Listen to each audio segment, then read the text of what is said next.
Welcome to another edition of Conversation of the Heart. As always, it is your boy Tito. Very, very special guest in the building, Earnest James.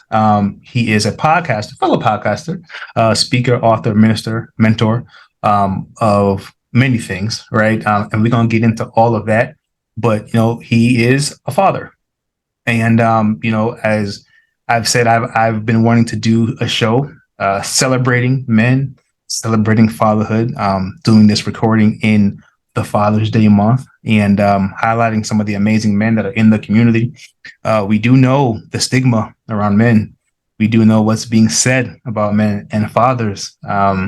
I'd be lying if I said Father's Day was the most favorite holiday in the world.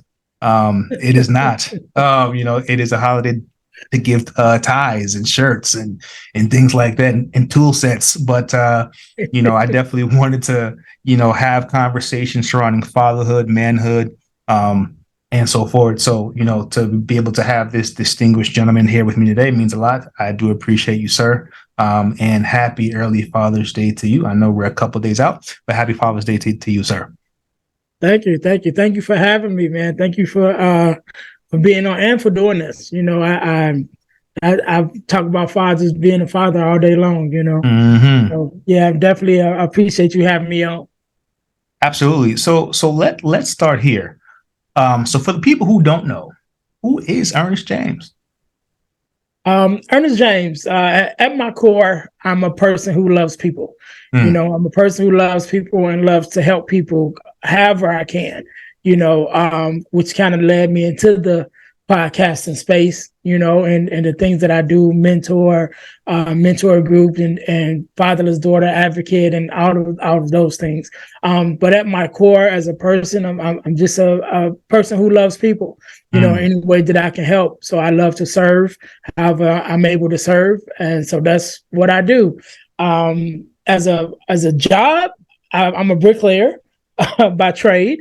Construction trades, also entrepreneur, like you said, fellow podcaster. Actually, my first podcast has been on, we're getting close to 100 episodes, about to hit 100 episodes soon. But since this is the Father's Day month, I am actually launching a new Father's podcast on Father's Day, right? Called Girl Dad Discussions. Which I am a girl dad. And so we talk to other girl dads, and we probably gonna have some daughters on talking about their relationship with their fathers. But yeah, that's me. Speaker, minister, podcaster, all of those things. How I can help, Love it. And congratulations on your second podcast. I'm sure, I know it's going to be amazing, especially being, a girl dad and having the girls on, having the children on is going to be a really dope effect too. You know what I'm saying? Yeah. So definitely. So salute to you and best of luck on your new podcast. And everybody, please tune in this Father's Day, if you can, to the podcast and support your boy. So I guess why not start here since we're already here, girl dad.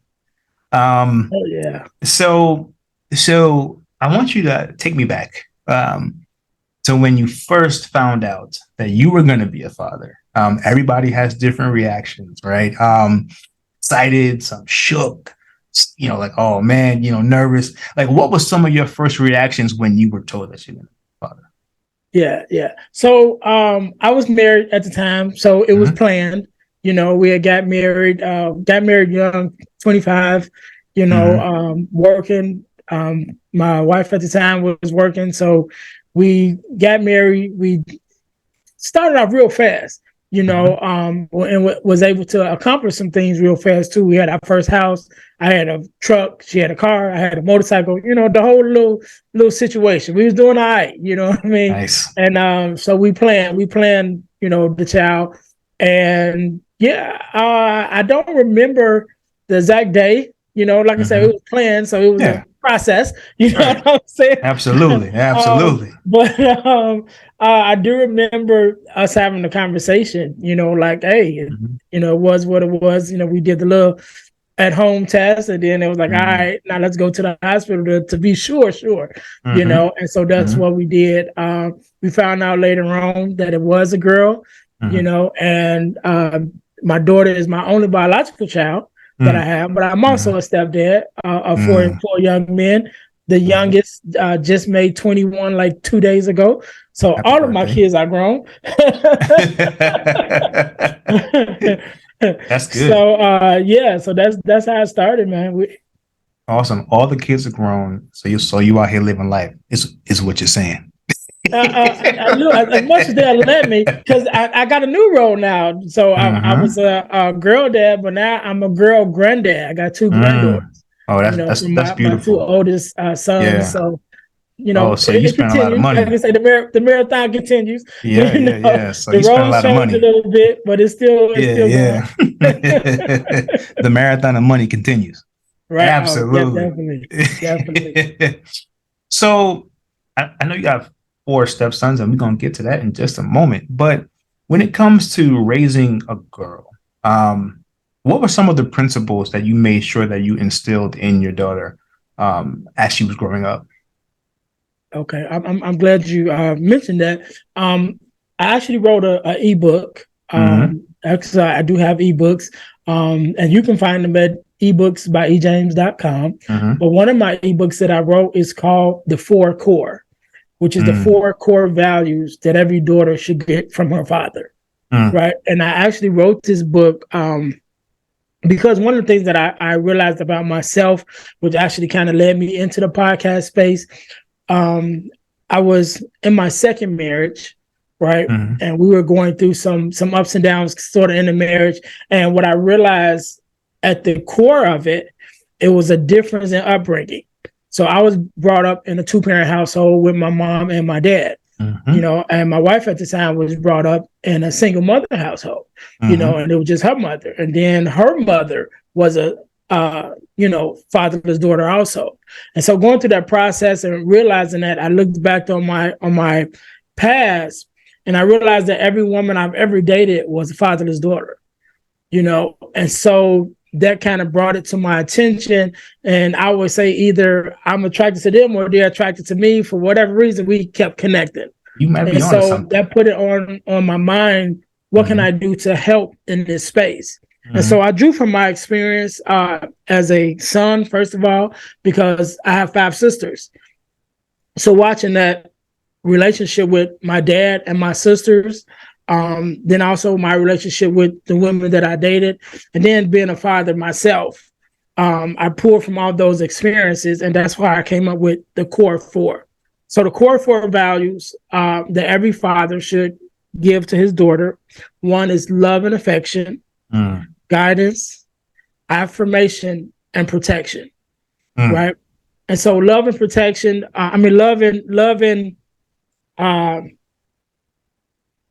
I forgot what guidance. Let me start from the top. Let's start with guidance. Right. So guidance is not just right from wrong. You know what I mean? So you're leading, you're guiding them, teaching them how to make sound decisions, first of all, and to how to make decisions outside of feelings, right? Based on facts, because women make a lot of decisions out of feelings. So like, you got to be able to make rational decisions outside of your feelings, because your feelings change, And so, but I always say the guidance is not just that, and not just right or wrong, but sometimes it's better and best. So I talk about when my daughter came and mentioned to me she wanted to buy her first car. And she like, Dad, I'm saving some my money. I want to have a good down payment and so forth and so on. And I said, well, that's good. But the better idea would be, let's get your credit straight so you don't have to put a down payment down. You know what I mean? You come in there, put your name on the line and walk out with the car and your money. So it's those things, So that's guidance. So then we got love and affection, which is you are the first example of what a relationship or an interaction with a man looks like to your daughter, right? So you're the example of, this is how you show love. This is how love makes you feel. This is how love, affirms you and builds you up. You know what I'm saying? And this is how love is shown physically, hugs and things like that. You're that first example.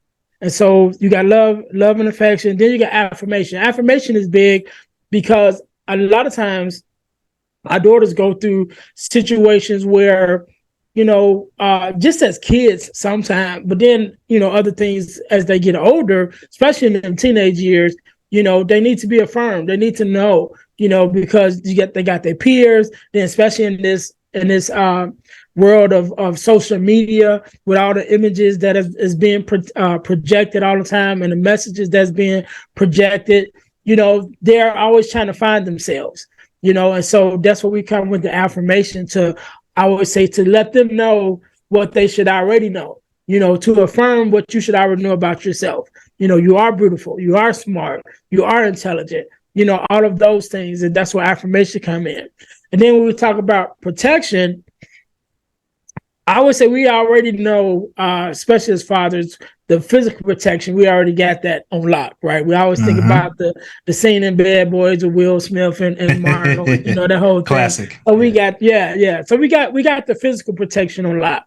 But I would say more so than protection, I say safety, right? She should feel safe. Make your daughter should be able to feel safe to be herself, feel safe to express herself, feel safe to show up as who she is. Because as she gets older, especially, going to the workforce and things like that, there are going to be people who try to silence her. There's going to be people that, is going to try to disvalue her voice or her opinion, and so she has to feel protected within herself, feel protected and safe to be able to say, no, this is how I feel. This is what I think, this is what it is. And so those are the four core. Again, is guidance, love and protection, love and affection, affirmation, and protection. So those are the values that I still in my daughter, and definitely, like I said, I wrote the ebook for daughters and for fathers, to know what it is that at its core, there's other things on top of it, but at its core, we want to add those values. I love that. I love it a lot. And I love that you wrote the book. So it can be helpful to a lot of fathers, especially new fathers, who, are coming in like, I don't, where's the handbook? And the one theme that I've heard is a lot of men feel like that. Like, where's the handbook? We don't have one, right? Right? Like it's kind of on the job training, right? So it's really good that you took time to write the ebook. So to kind of give these young boys and fathers some direction. It's funny. You said when you were saying, like, how you were attracted to I guess just single mothers, or right. Fatherless daughters. Fatherless daughter, excuse me. Yes. Fatherless daughters. And it's so interesting because I come from a 2-parent household, right? And almost all of my relationships that I had were that.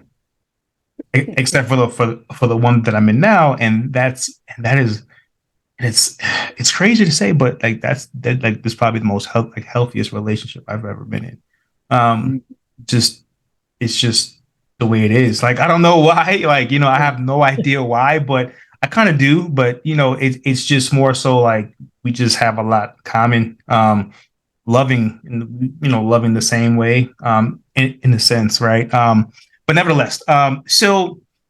When it comes to raising your daughters, and I know that you have stepsons now, right? Yeah. Blended family, right? They're not old, like they're older now, but how long have you had the stepchildren?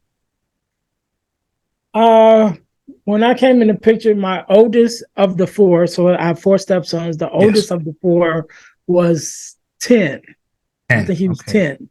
Okay. And they kind of go like maybe a year or so after each other. So like 10, 9, 8, 7, right. So like that. Game. So they are within 5 years. They all is within 5 years. And the oldest was 10. So part of was it's been a while. So the reason why I asked that is just simply wanting to know, right? Like, as a role playing an additional parental figure in their lives, and your task still with instilling certain things in them as well, right? So what do you see the differences in raising like a 10-year-old girl versus a 10-year-old boy? Oh man. It's Well, so I think emotionally, Mm-hmm. let me say it this way. Um, I would have to pay more attention to my daughter emotionally. You know what I mean? Her emotional and mental. With my sons, sort of mental, but more physical. You know what I mean? They're like a Mm. physical watch. Like, let me keep my eyes on you. You know, but with my daughter, it's like, okay, we Yeah. actually got to be in tune and in touch, you know, because Mm. at least with my daughter, you know, she wasn't always as expressive outwardly, you know, Mm-hmm. or outgoing, kind of reserved, sort of like me. You know, my son's on the whole different. You know, they're on a whole different plan. They just football players and you know all that. So Mm. they running to be out front. You know, my daughter was a Mm-hmm. little different. So like I said, with them, I kind of had to just keep an eye on them. Hey, you know, don't go, you know, that don't go too far type deal. But Mm-hmm. with my daughter, definitely had to be more in tune with her emotionally and mentally to know how you feeling. You know, what's going on with you. You know, what's affecting you. You know, so you know what's going on more so on the inside because she was less expressive. Definitely, you know, we have a conversation, this comes out, but probably less expressive outwardly. Mm.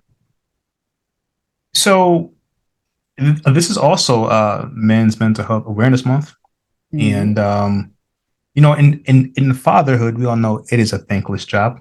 Um, but you know, for the fathers who take it seriously, like yourself, right, who are actively present, who have been actively present in your kids and in your children's lives, um, there's a heavy, I won't say burden, but it's a responsibility that comes Mm-hmm. with that, right? And I guess my question is, along the way in your fatherhood journey, right? What were some of the, I would say, tougher times that you've had as a father, and how did you get through that, right? Because in each situation, you know, whether you're married or not, you still have to protect, provide, right? Leader, you know, Mm-hmm. and so like these things are heavy on the soul, right? And if Yeah. you go through something, it can affect the family, it can affect the children, Right. wife, whatever, right? Um, and that could be tough on a man, right? And for a lot of us, all we do is just say, I'm good. Yeah. And we hold it like so much here. Like we so like men hold a lot in here, not Mm-hmm. understanding sometimes that that can take a toll on your physical health either. Um, so in your journey with fatherhood, how did you address the hard times, right? Like what were the hard times and like the tough times in fatherhood, and how did you actually navigate those waters? Well, I think my hardest times in fatherhood, both of them came with divorce. Right. So Mm, I've been married twice. I've been divorced twice. mhm, The first one I took really hard, you know, because it was the opposite of what I saw growing up.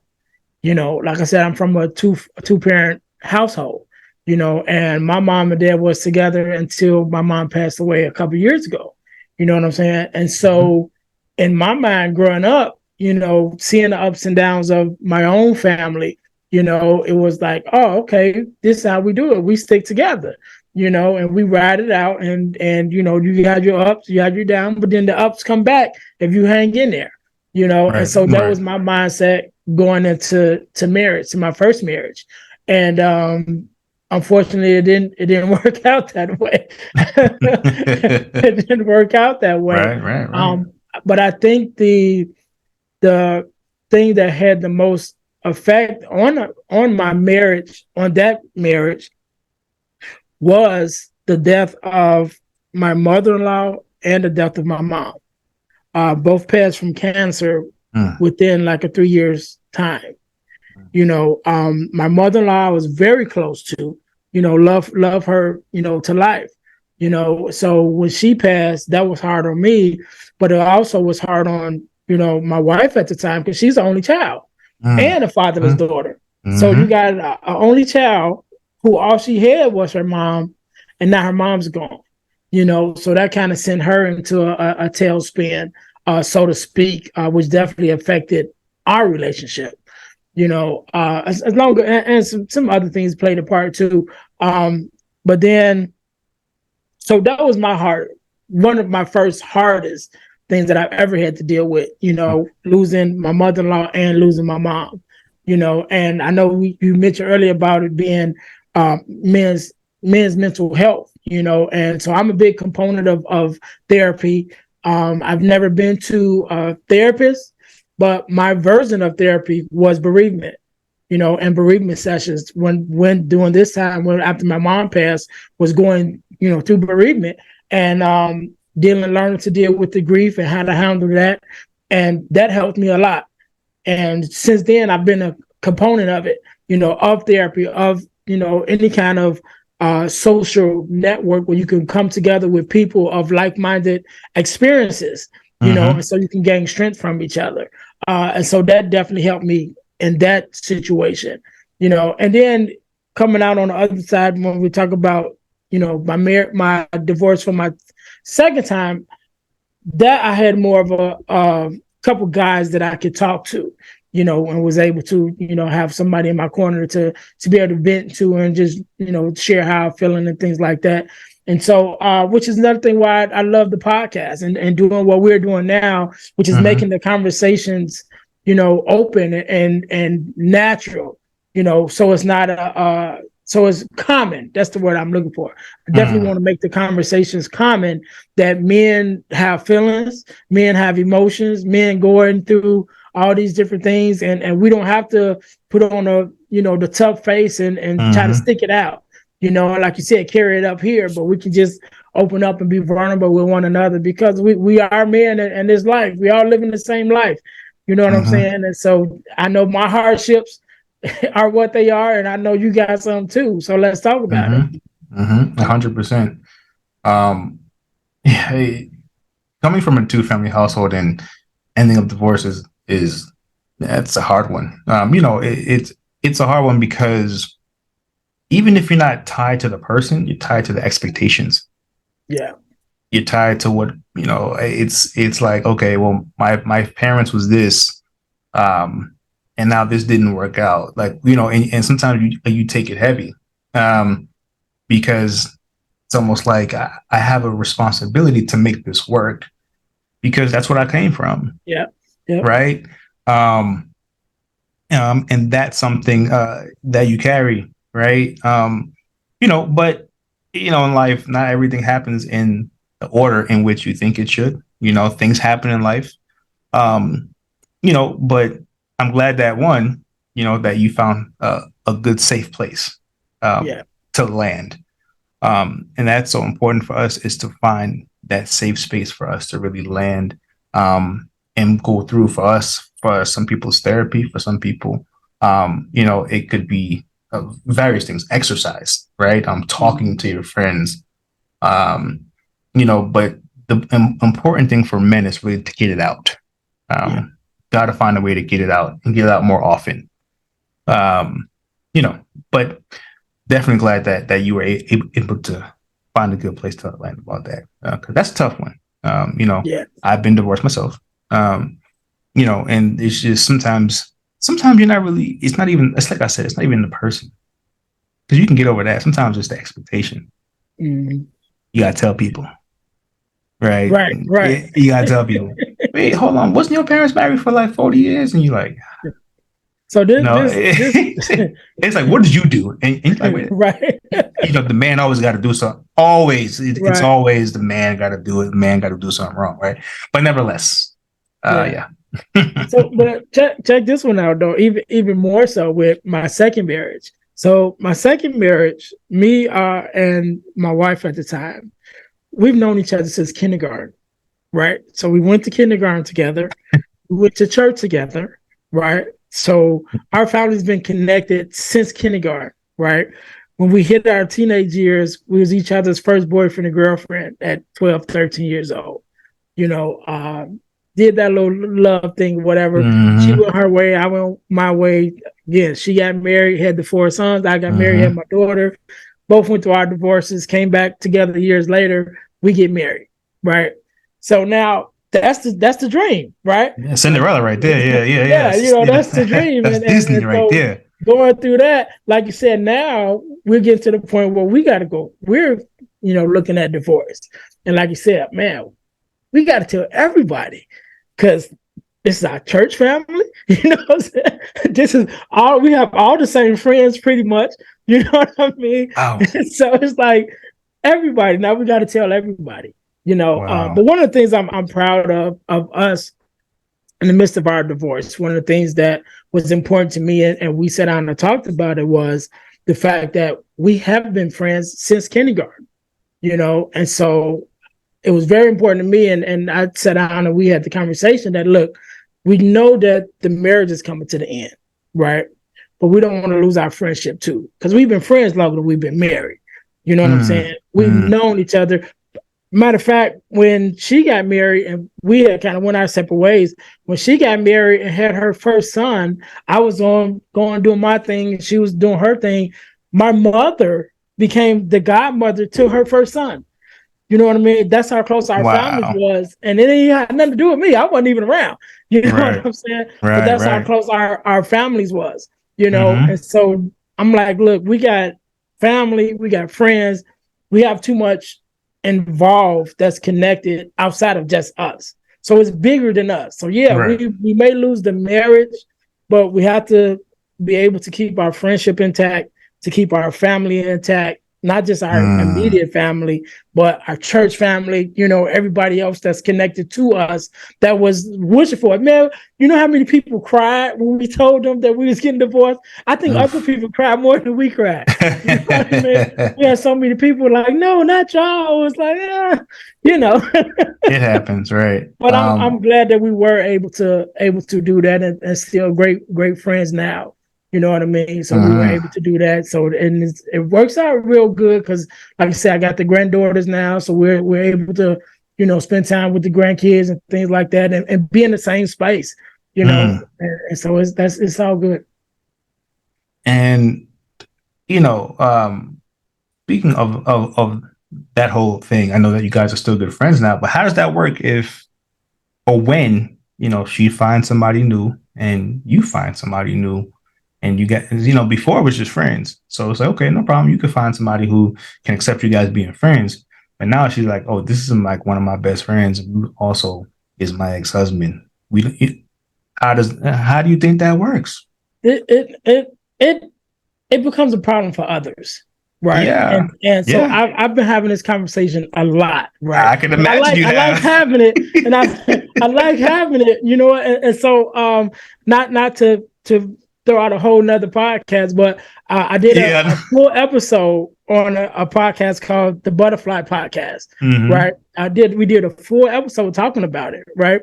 Because it becomes an issue for other people because others people's expectations of, oh, you divorced, so if you get along, it got to be more than that. You know what I'm saying? It's like that's how people think, and I'm like, no, that's not it. Like, we've been friends long enough, and we actually sat down and realized that we're better friends than we were married, which is why our friendship, we get along as good as we do, because it's like, okay, we just came to the realization. So it becomes issues for other people because they go off their experiences with their exes, of course, and it's like, oh, but my ex, I can't stand them, and I'm like, that's not us. Because even when we were married, her kids, her son's father, their father, and his wife used to come to our house. Like, we come to the house and all hang out together. So it never was an issue with us. But like I said, it becomes issue for other people because it is against the norm. You know what I mean? But again, that's why I like to talk about it, because I'm like, yeah, it's against the norm, but it's against the norm because you make it that way. Like, I would say this is my thing. You fall in love, you fall out of love, right? If we fall in love, we still would be with the same person, the first person that we ever fell in love with. You know what I mean? And sometimes that ain't the case. And sometimes we look back and we glad it ain't the case. You know what I'm saying? Facts. So, but that's just the fact. You fall in love, you fall out of love. So if you fall out of love, you know what I mean? Just take it as that. Okay, it ended. and unless it's some, dirt or something that happened Right. and you're emotionally scarred or whatever. But even with that, that's when we start talking about forgiveness. Because how long you gonna carry that? You got people that their kids is graduating from high school. They've been divorced since the kid was in grammar school, and they can't even be in the same room at the high school graduation. Like, come on, man, how long you gonna hold on to that? It's free, and you got to free yourself. And it's unfortunate. Again, that's why I like to talk about it, because it's unfortunate that that's what it comes down to. Like, you got to forgive and you got to move on. There's no reason why you shouldn't be able to at least be in the same space with an ex. You know what I'm saying? Like I said, if it's something real dirty, depends. like some domestic violence or something like that, you know what I mean? Yeah, but it's on some we just broke up stuff. I'm like, come on, how long are you gonna carry that? Yeah, I think it depends, of course, on the subject matter, right? Of why you guys broke up. I think you can forgive. You don't have to be in the same vicinity. We don't. You know what I'm saying? Depending on what it is. Right. Right. Like, it's just, it's just one of those things, where it's just, if you did somebody dirty, it's okay. You know what I'm saying? We can forgive and move on. Right. But it doesn't mean I got to keep you close. It doesn't mean that we got to be in the same vicinity. It doesn't mean we got to be in the same. It don't mean we got to be in the same room. And I agree with that. But your situation is different. You don't have to. But I just think for your own freeness, you should be able to. Like I said, unless it's something real dirty, of course. But I'm just talking about just some regular, regular stuff, like what you stuff, you know what I mean? went through. Yeah. Like, it's life. You know what I'm saying? You should be able to be around that person. You know what I'm saying? Without being like, oh, I'm about to stab you. You know what I mean?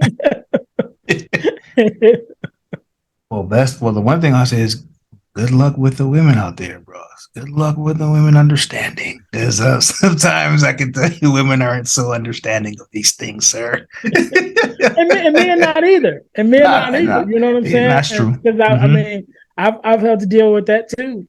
Since then. And I'm like, bruh, I'm not an issue. You know what I mean? Like, I ain't even around like that. Number one, you know what I'm saying? So I'm like, I'm not an issue. If you decide to end your relationship, with her because of me, that's on you. Right. Because I mean, like, how many times do you even see me? You probably only see me once. You know what I'm saying? Right. But it's the thought. And I think that's what gets people the most. Like, the thought of when you're not around, like, oh, what could it be? What could be happening? I'm like, dude, you killing yourself, dude. Feel you. So with all of these trials and tribulations, and the one thing I know that, as a minister too, right? And this is a point I kind of want to get to about manhood and men and your journey as a man, being a minister and being divorced twice, right? The expectations again of the minister, because you're held to a higher calling, right? And higher standards, and things just have to work perfectly in the pastor's world, right? In the minister's world. I mean, that's just the expectation with a lot of Christians, right? It's just things have to go a certain way, right? So how did that take a toll on you in your journey? Like, after, you got divorced once and then twice, I would imagine that could take a toll on you, especially with, when you have that expectation, from people in the church, right? How did that weigh on you? Well, like we talked about earlier with the first marriage, it was really hard because of the expectation, of what I thought, how it was going to be. And despite, because of my example of my parents, despite the ups and downs and ins and outs, whatever, like, we're going to stick it through and we're going to be good. So when that didn't happen, you know what I mean? I definitely took that hard. I took that real hard, and then my second marriage was just as hard, but in a different way, because it was a different expectation, not necessarily the expectation of we're going to stick it through, but the expectation of, the fairy tale story, High Yeah. school, sweethearts we Mm-hmm. know, 20 years later, that whole song, we had that on our wedding cake. You know what I'm Mm-hmm. saying? Yeah, yeah, 20 years yeah. later, we get back together, then we got this blended family, and so that whole thing was a different, and that affected me in a different way, Mm-hmm. but still definitely affected me. Um, but I think one of the things, because even after that, I went through a journey of especially getting into personal development and things like that. And so I went on my own journey. And one of the things that I'm confident and able to stand up, whether on the pulpit podcast or whatever, is I learned to be honest with me first. Mm, You know what I mm, mean? And so mm. if I'm honest with Powerful. me, then I can be honest with you. You know what I'm Right. saying? Because I don't have to lie, because I'm not gonna lie to myself. And Mm, so I had to look at myself and point out what role that I played in the downfall of both of my marriages, because I'm mm. the common denominator. And from my side, I was in both marriages and they both failed. So I had a part to do with both of them. Mm, So I mhm. had to be upfront with myself, like, okay, this was you. This might have happened, that might have happened, but this part right here, that's all you. You know what I mean? And so I had to address those Accountability. issues and those things with myself. And I also realized and be honest with myself with, my integrity and my intentions. You know what I Mm, mean? I went into mhm. both marriages with good intentions. I carried myself throughout the marriages with good intention, and things just didn't work out the way that I wanted to. But because of that, I can be honest with myself again. If I came in with some kind of foul intentions, I have to be honest too, you know. Yeah. But because I can be honest with me, I can be honest with whoever. And so when you get those expectations of people like, well, you're supposed to be an example. I am an example. I'm honest, but I'm human too. You know what I mean? And so I can admit I messed up in both of my marriages. Mm, And so you know what I mean? got you. I like that. And that's accountability. But Yep. that's what that looks like, right? So that's good. So in your journey of manhood and fatherhood, as far as depression goes, and I think a lot of men get depressed, a lot of different things in life. It could be money issues. It could be life, people dying, things just not working out in the way that they thought it would be. Um, Yeah. how did you handle those times when you might have felt depressed? Yeah. Aside from, I know like what you discussed, like, with the death of your mother-in-law and your mother, and God rest her soul. But aside from those things, like how did you deal with some of those issues that arose as far as depression in your life? Yeah. Well, my biggest depression came around that time, right? Ah, And mm-hmm, so I was at that time I was in debt. I was depressed from that already, right? Then I mm-hmm, was going through divorce, right? We were talking about divorce. We hadn't actually got mm-hmm, to that point yet, but it was already on the table, right? So mm-hmm, we're mm-hmm. dealing with that. And then my mother-in-law died. Then after Got you. that, my mom died. So this all Mm-hmm, within a couple years, you know what I mean? And so after my mom died, I went into a deep depression, you know mm-hmm, what I mean? And so in that space, to the point that I even thought about suicide, because it was like, man, I don't see no way out. It's mm-hmm, like I'm losing on every hand. And so one of the things that even now when I talk about it, and I kind of teach it to other people how I got out of it, I always say I learned to have fun, right? So I look at the word fun as an acronym, FUN. So it's focus, unite, and normalize, right? And so with my focus, one of the things when I was going through was I was focusing on things that I couldn't change, right? I couldn't mm-hmm, change that I was depressed. I couldn't change that I was in debt, because as a bricklayer, you work when the economy is up. When the economy drops, you know what I mean? Ain't gonna work, mm-hmm, So I couldn't change my debt. The divorce, we kind of hit that spot, so that wasn't changing, So all these things I couldn't change. And by me focusing on it, it just made me more and more depressed because it was like, okay, I can't do anything about my situation. Right. And so I had to refocus. And so my refocus was taking the focus off of me and put it on my daughter. Right. So my daughter at the time, again, she had just lost both of her grandmothers, and there'll be times when we'll be playing, me and her, and she'll just start crying. And I say, what's wrong? And she'll say, I miss my grandmothers. You know what I mean? And so taking that focus off myself and really thinking about my daughter, who was my shadow, again, she's a daddy girl, and I'm like, if I'm not here and she already lost both her grandmothers, where's that going to put her? You know what I mean? And so I had to refocus. It's like, you know what? Take the focus on me, put the focus on her. Like I got to be here for her. I got to push through for her, until I'm able to get to the point where I can, push through for myself. If for nobody else, I got to stay here for her. Right. So that was the F for focus. The U for unite is I had to get to a place where I united with some people of like-minded or people that could help. And so I ended up talking to a friend of mine.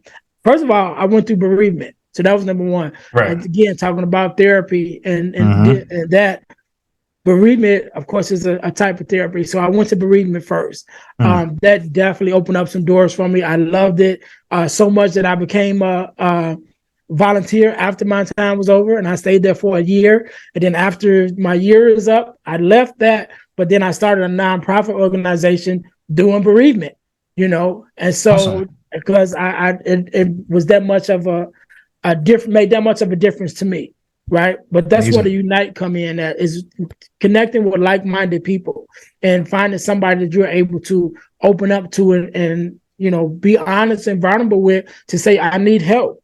I'm struggling. I'm drowning. And so again, that's why I like having these conversations, so that we start making it normal. Because even in the midst of it, actually, which is going to the next, which is the end and fun, is normalized. And one of the things that I learned in bereavement is they say today is your new normal, because things will never be the way it was. But now this is the new normal. So how can I find life and love and fulfillment in this new normal that I have? Right. And so one of the things with that, we want to make it normal to have these conversations, because when I started the podcast and I started talking about my depression and wanting to commit suicide on the podcast, my sister heard it, and my sister called me, and she's like, how you go through all that and I not know? You know what I'm saying? And I said, well, I don't want to carry the sign saying, I'm depressed and want to kill myself.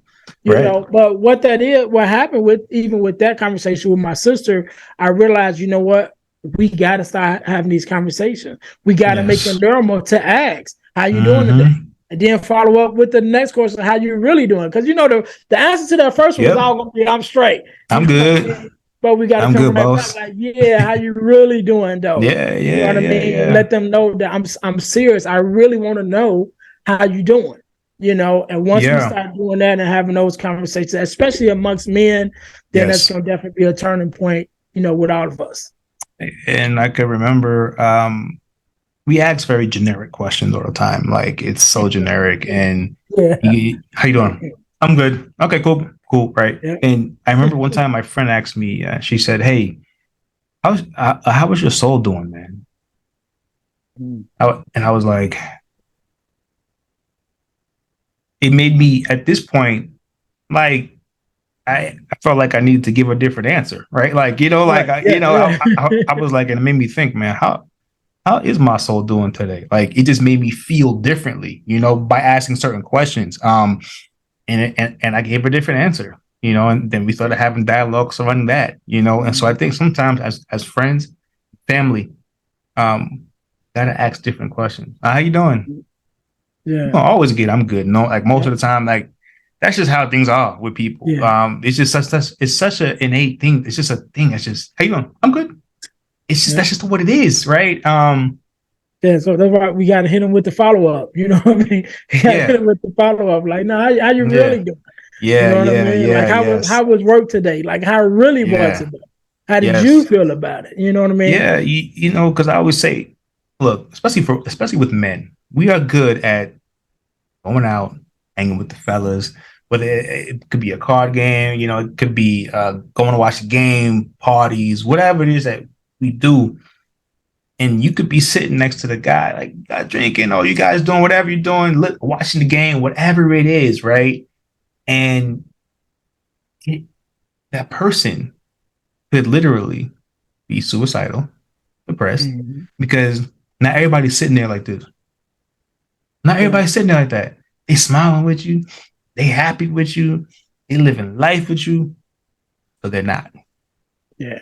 And these are the things that we talk about a lot, that we have to have to do things very differently, with men, because we have egos, Yeah. big egos. Um, and so I'm glad that you're able to share these things, because we have to kind of drop the ego, a lot, in order to get the help that we need. Right. Yeah. And that work is with us. It's good to have safe spaces, and we have to create those safe spaces for our people and our friends and our family. But the work starts with us. We Yeah. have to be open to it. So I mean, I definitely can appreciate that. Yeah, Um, that was one of the things with my sister. Like you mentioned about, you know, we're in these spaces and we smiling and carrying on. Not only did my sister, didn't know. It's 9 of us. I got 8 siblings, right? I got 5 sisters and 3 brothers. You know mhm, what I mean? It's like, so I put on this face for all of them. None of them knew yes. what I was dealing with. You know what I'm saying? And this is my closest people, you know? And so when we think about that, is how many of us is walking around with this mask on Hmm. for everybody? You know what I mean? Yeah. And Yeah. so again, yeah, like you said, we got to create these safe spaces, and it got to start with us. And I always like to say that's why I'll be the first one to bring it up.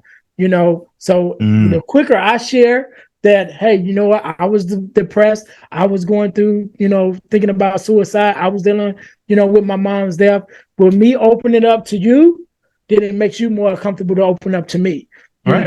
So we begin Right. to create these safe spaces. But Hmm. like you said, it starts with us just being vulnerable and sharing our story to make it normal for Hmm. everybody else to share theirs. Absolutely, because men are good at putting on a smile and dying on the inside. That is a Mm-hmm. fact. And you'll never know if he doesn't want you to know until it gets really bad. And Right. it can get bad in a quick, fast, and in a hurry. So it's just what it is. And it's also about but it starts with how we teach our boys, and what we teach our boys. And for a lot of men, they pass down from their father, their great grandfather, their grandfather, whatever it is. It's don't talk, don't communicate, nobody cares. Keep working, put your head down, keep doing Mm-hmm. it.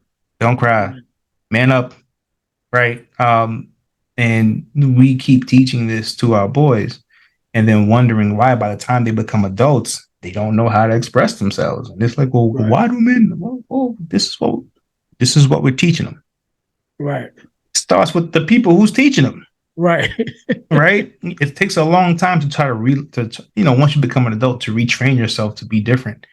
Yeah. Right? And sometimes it takes unfortunately it might take some drastic things to happen for you to change. So my dad is Mm. from that culture, you know what I mean? Yeah, most of And us are. and hold that, was he don't talk a lot usually anyway, you know Hmm. what I mean? But not very expressive, all of that. My dad didn't start being really emotionally expressive till after my mom passed. So after when Mm. my mom passed, then especially with us, the kids, he started saying, "I love you." He don't say it all the time, but he does say it occasionally. And it's Yep. so funny because sometimes he'll say it, or he texts now. You're right, so he'll send a text, and if he said in the text, I have a messenger group with just my siblings, and so whoever he sent it to, they'll post, "Hey, Daddy said he loved me today." You know what I mean? So it's one of those things. But he is a lot. After my mom passed away, he became a lot more open and expressive with how he felt towards us, to hug us Yeah. more and tell us he loves us and things like that. Because again, growing up, that was my mom's job. My mom had enough Exactly. love for all of us. You know what I mean? Exactly. He was like, hey, he just worked. Hmm. Excuse me. But after she passed, I don't know if it was a thought thing that he purposely like, oh, let me do this, or was it just a personality change because maybe he had all that love in him that usually went to my mom, and then my mom dispersed it to us, but now my mom wasn't there, and so Yeah. you know. Yeah. I think you're onto something. I think when it comes to men, well, certain men, it takes something drastic to change the outlook or change behaviors. Mhm. Um, like you, but for me, I think once my dad got sick, like really sick, the year before he passed, like one day, me and my brother, we're just sitting there, manly with each other, man stuff. And my dad is there and he's like, I love you guys. Me and my brother looked at each other like, because he was a shower, like he was a doer, right? Like he wasn't an expresser. Like, he's very talk minimally. The only thing he really professed was the love of my mother, his wife, right? Like that's the extent of it. Trying to get pictures of us in the holiday was like a jail mugshot. Everybody's trying to pose like they hard, like we don't even know what to do. There was, it wasn't like that. But once, I know like he got really sick and I think I don't know, to this day, I obviously don't know what he was thinking in his mind. Mhm. Like, maybe I should, say certain things while I can, and just do things. And the funny thing is, my dad was not a dancer ever ever in his life, right? That year he would go out, and whenever my mom was a dancer, so whenever my mom was dancing, he'd be out there like, and it was the oddest thing to witness in life. Like, who is this man? Like, I was like, he's out there dancing. And it was just the lighter side of him. Like, he just didn't care. Like, he just let go and live life. Finally, like, just let go and just live life and did what he wanted to do and didn't care about what anybody thought. And so I think you're right. Sometimes I think sometimes it can take drastic things for men to unfortunately change their behaviors and change their ways. You know, um, but I am glad that there are men out there like you, who are kind of getting to these teachings early and putting it out there early, being vulnerable. Sometimes people think being vulnerable is weak, but being vulnerable is very strong. To be able to put this out here and not be ashamed of it, because it could be lessons for some other person, another young man. So that's definitely something that I can appreciate here. I know that you mentor some dads and some fathers and some sons. I think it's called Man Up. Ironically, that Yeah, we just used yeah. the term, right? Right. But reversing it, what is your version of that? So Man Up, excuse me, Man Up is an acronym. So Yes, I'm a person that loves acronyms. I So if see. anybody listens to the podcast or anything, I got millions of acronyms for Yes. everything. Right. So, but Man Up is an acronym that stands for men. Men. My mind just went blank. Hmm. Men. I'm gonna say acknowledging because my mind is not Activating, allowing me right? to Is men activate. That's it. There you activating? go. Men activating newly untapped potential. Yes. That's what it is. And actually, I'm actually I was doing it in person, but I'm Mhm. actually going virtual with it now. So I should have one a virtual workshop coming up. But Mhm. yeah, so that's what it is. And I just thought about all the things that I wanted to teach my sons. Mhm. One of the things that I talk about regret sometimes with things that I regret, and like I said, my youngest son just turned 21 like last weekend. You know, Mm. but I remember having a conversation with him, and what came out that conversation was that unfortunately for him, when me and his mom was going through our divorce, Mhm. he was the youngest, so he was just kind of coming of age into his teens. Right. So his older brothers, you know, my relationship with them and being able to pour into them was kind of during the good years. So I was able to, my focus was there and I was able to teach them a lot of stuff. But unfortunately, as he was coming to his teens, the focus was off because we was going through the divorce and that whole thing. And so I didn't pour into him the way that I, would have had things been different. And so just taking that into consideration and just some lessons that my dad taught me and some things that I learned along the way as a father, and as, coming into manhood myself. So I just formed this mentor group in this workshop, to be able to teach the lessons that I learned along the way that I think is important. We talked about earlier about men not knowing how to express themselves, to be able to be in touch with your emotional side, yet at the same time making when it comes to making decisions, you're going with facts over feelings. As men, we got to deal with the facts, because emotionally, our emotions change, how we feel change, facts don't change. So if you make decisions based on facts, your decisions will still be able to stand on their own, after the fact, after the situation is passed, your decision to still be strong because you didn't make it from an emotional space, And so just little things like that I think that, like I said, things that I wanted to teach my sons, that I did teach my sons, and that I just think is good lessons for men, especially young men, because I always think about, again, I'm a stepfather to 4 sons, and their dad's around, he's around, but even in his life, his dad died when he was really young. So he didn't have that father figure either. And so my thing was, again, coming up in a 2-parent household, my dad is still here now, you know what I mean? Still very active in my life now. So just having that example of growing up, being fathered, by a father, and even now the relationship of becoming a father and still having my dad to have conversations with about, manhood and things like that. I just kind of put it together and said, okay, I'm gonna build this workshop to be able to talk to other young men and kind of get them some direction. Amazing. Glad that you're doing that. I'm sure a lot of people are being heavily impacted by this. So kudos to you, definitely. And if people wanted to sign up for this, for the Man Up, how would they do that? So it's going to be on Eventbrite.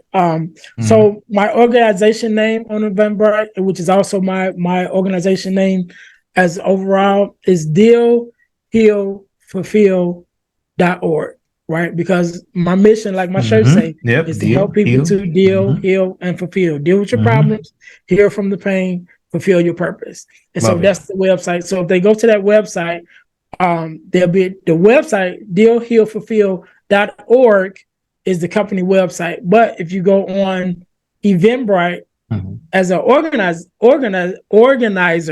and you look up dealhealfulfill.org, it'll bring up that you should be able to find that Man Up workshop. But so I'm doing a Man Up workshop. I'm doing a bereavement workshop because, again, I got into the bereavement space. So I developed a workshop called Maintaining Your Faith During Your Mourning, right? So as you're going through your mourning and dealing with your grief, how to maintain your faith. Because as you know, a lot of our faiths get tried when people pass away. Like, Lord, why me, or why them, and why this happened to our family? But, to be able to maintain your faith and, during that time is a big thing. So the Man Up is one workshop that's going to be offered. The bereavement workshop is going to be one. And then I'm thinking about doing one for fatherless daughters too. So just going virtual with everything. Love it. And you're right to your point. Sometimes your faith gets tested. Sometimes it gets destroyed. Sometimes it gets burned to the ground and you got to rebuild. Yeah. That's just comes along with sometimes with grief. Grief is a thing, man. Grief is something that a lot of people can't explain. People have their ways of dealing, but grief can hit everybody differently. And throw you into a whirlwind of depression and all the kind of things, So please give people grace when they're going through grief, please, because it's no joke. Right. So if you were to give a young man came to you and said, "Hey, listen, Ernest, look, just found out that my girl's pregnant and I'm gonna be a father. Help me, please. I'm nervous. I'm shook. Like I don't know what to like. I'm going through because that happens. People. Ideally it might seem good, but then when they face with the reality, it's like, yo, wait a minute, it's coming fast. And you got 9 months to get yourself together. So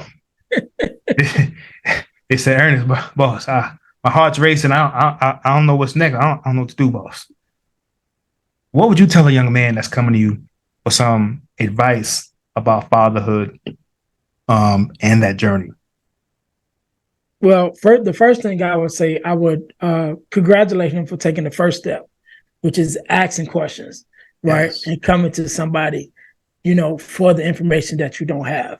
And I think that's one of the biggest things one of the biggest problems that we have when it comes to fatherhood is so many of us have been unfortunate of not being raised with our fathers, and we don't go to those that have been, right? So we don't have the example. Some of our fathers didn't have the example, you know what I mean? And so now we become fathers, and because we didn't have it, we don't have it to give. And so now our sons don't have the example. So the fact that that young man is even coming to me or anybody and asking, hey, how do I do this? That's the first step. So I was congratulating him on that. Like, that's the first step right there, is to seek out the knowledge. That's the first thing. The second thing, number one, you got to do your best, right? Especially in this generation with the social media and all of that, people project so much stuff like what's really happening that's not even true. It's like, dude, you have to live your life, right? And you got to walk your walk, even as a father, because there's no handbook. You know what I'm saying? All you just got is a lot of examples and a lot of experiences. You know what I'm saying? And you just got to kind of figure out which one is closest to what you're going through and what you're dealing with. And so there's no handbook, but there are some principles that you could take into it. Number one, take it seriously. You know what I mean? And make a decision for yourself that you're going to be a father to your child. And that has to be a decision, not a choice, right? And so the difference between decisions and choices. Decisions are definite, choices are conditional, right? Ooh, I like that. And so my example that I give with that is you have to learn to make a decision, and then your choices have to be in line with your decision. But the decision don't change, but the choices do, right? So we just think about the weather, right? And so if I make a decision that I'm always going to dress, acceptable for the weather. So that's my decision. So whenever I get up in the morning, I check the temperature. What is the weather going to be today? If it's hot, I put on some shorts. If it's cold, I'm putting on a jacket, right? So my decision is I'm always going to dress right for the weather. So if I step outside, my choice is, okay, what's the weather today? Right. So depending on the weather, the conditions change. So I can make different choices, but my decision don't change. Right. And so we got to make a decision to be in the lives of our child, to be in the lives of our children, to be fathers. Right. So the conditions may change. You might break up. You know what I mean? You might have to be a long distance father because your girl moved away with the kid. You know what I mean? All these things. You might be on child support. You might be on visitation. All the conditions can change. So your choices of how you operate may change, but your decision to be a father will remain the same. And as long as that decision, that you can deal with your choices, you can make different choices. You know what I'm saying? And we have to kind of operate from that point. Now, in the same token, different scenario. Somebody comes to you and says, "Oh, Mr. James, look, co-parenting. Look, I can't stand the mother of my child. And then now I'm with somebody new. Can't stand her baby father neither. The only these are real life scenarios that happen in the world. I'm in a relation. I'm in a whole new relationship. I don't like the guy that that she's seeing. And I've seen it in this scenario play out like this. Guy has new relationship, blended family, right? Mm-hmm. Doesn't like his ex or his baby mother or the mother of his child. Then he doesn't like the new guy that she is with. Then he has a new girlfriend or wife and doesn't like her ex-boyfriend or ex-husband or father of the child. There's a lot of not likings over here. Right. A lot of I've seen it. It's a lot of stress. It's people just not liking everybody, right? Except for the one person that they're with, right? And these are real life scenarios that play out. So, in your humble opinion, from your lens, what is the key to co-parenting successfully, even if you have in conflict with everything and everybody around you? Like, what's the key? Focus, right? Focus. What is your focus in the situation? Your focus should always be on the child and the best interest of the child, right? We get in our feelings because I don't like the baby daddy, or I don't like the new guy, or I don't like whatever. They ain't got nothing to do with my child. They got to be with me and my feelings and how I feel about them. Now, if they're mistreating your child or something like that, then of course that has to be addressed. But the not liking just because, you ain't got to like them. And this is from experience personally, because I've been there too, right? Personal experience and, just life advice. If you put your focus on your child, what's in the best interest of the child? I had a situation where there was a young lady who got upset, right? Because the new girlfriend was being nice to her daughter, right? She took her daughter out for they did like a little play date, like a girls' day out. Yeah. So she took her daughter and got her nails done, just spending time with her, which is a good thing. But the mama got mad.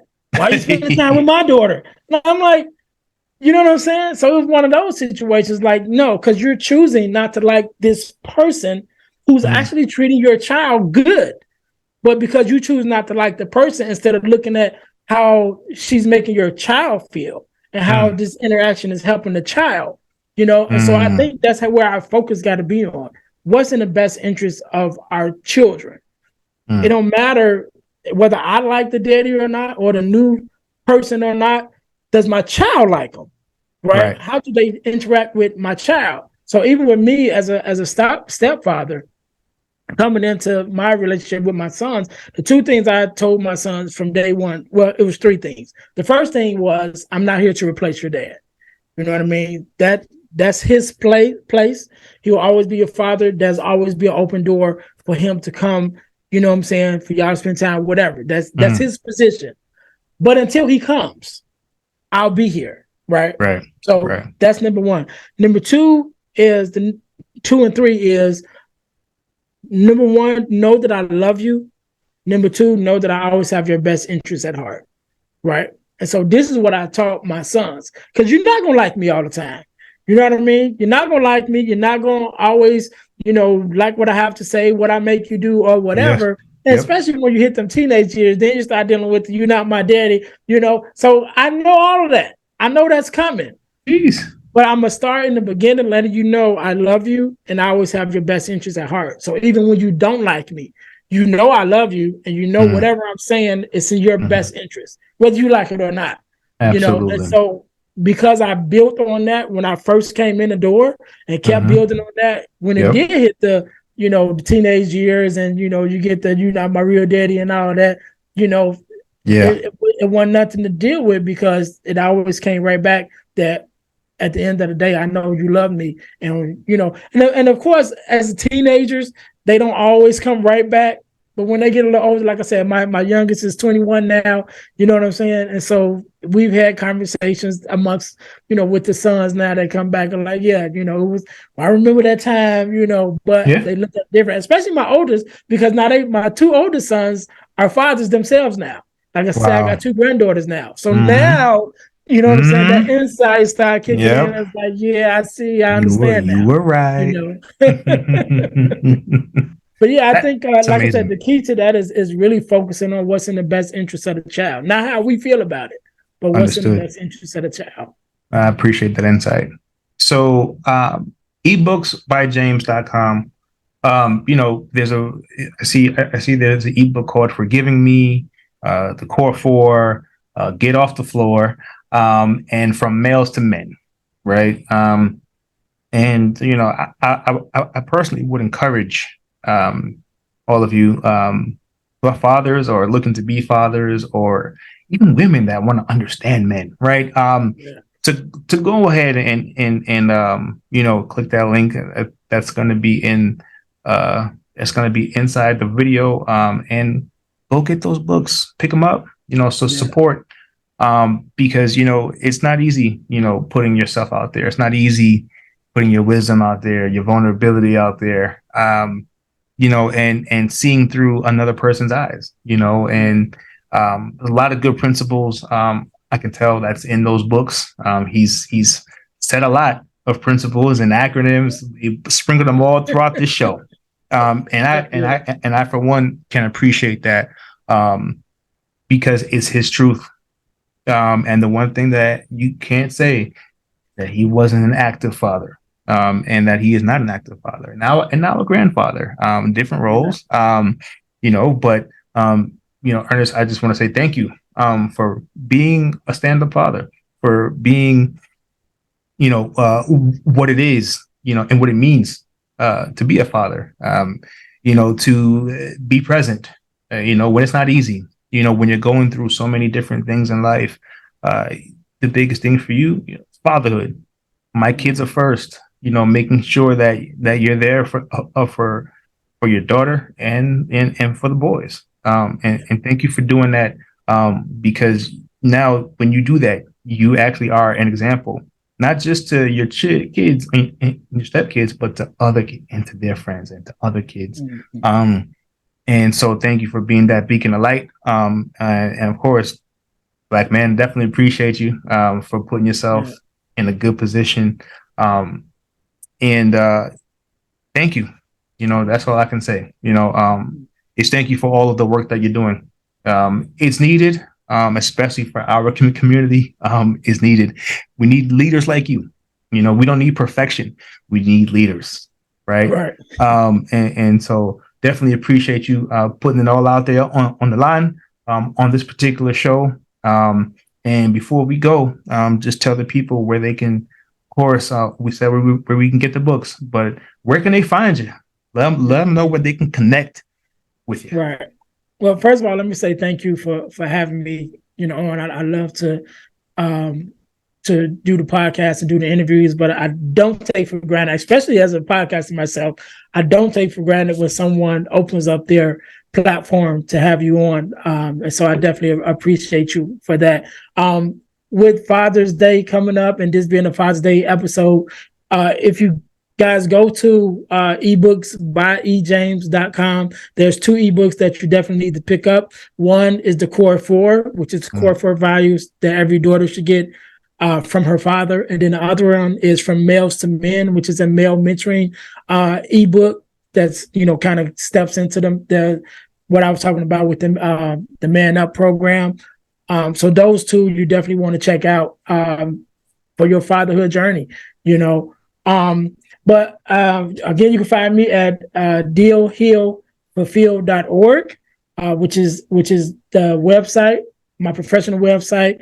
You can find information there about the podcast, the Deal to Heal with E. James podcast, which is my current podcast, and then the new podcast that's dropping on Father's Day, which is the Girl Dad Discussions podcast, where I have discussions with girl dads talking about fatherhood.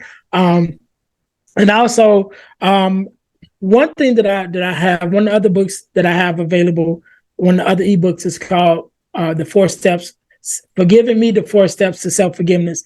And one of the things that I've been blessed to be a part of is an organization called the Forgiveness Mission. And with this organization, we have free virtual workshops every quarter of the year talking about forgiveness. So whenever you guys are listening to this, either one just ended or one is coming up, right? And so you guys can take advantage of that. There's great information in there talking about forgiveness, forgiveness of self, forgiveness of others, what it means to forgive, why forgiveness is important to you as a person, and so those things are available. But again, you can find me. I'm on YouTube, definitely. Deal to Heal with E. James. Facebook, Instagram. I'm on all those pages. TikTok. You can find me there. Yes. But if you want to have me on as a podcast guest or as a speaker, because I am a professional speaker, to go to your school organization, to go to dealhealfulfill.org, and you'll be able to find out more about there. And then you can contact me also on there to inquire about having me on. Or if you want to be a guest on the podcast, you can go there too and let me like, hey, Ernest, I want to be on your podcast, and we can go there too. Perfect. And for the Father's Day gifts, please step away from the ties, step away from the tool sets. Please go ahead, click the link, ebooksbyjames.com. Please go ahead and go get those books. I don't care if you get them Father's Day, Christmas, please, but just please step away from the ties and the shirts. Let's do something different. You know what I mean? Let's do something a little different and make that a great gift. So again, much appreciation. Connect with him on all his social media platforms, and he is a great person to connect with. So thank you again for doing this. So you have an open invitation to come back on the show to discuss some more things. Whenever you're doing projects, whenever you got some new books, whatever you want to discuss, you got an open invitation. I think I kind of have a couple ideas that we can talk about offline here. Right. but nevertheless, appreciate you, man. Happy early Father's Day to you. Thank you. And to your sons too that have children. Yes, sir. Thank you. Appreciate it. It has been another episode of Conversation of the Heart. As always, it is your boy T-Till. Tune in next week. Peace.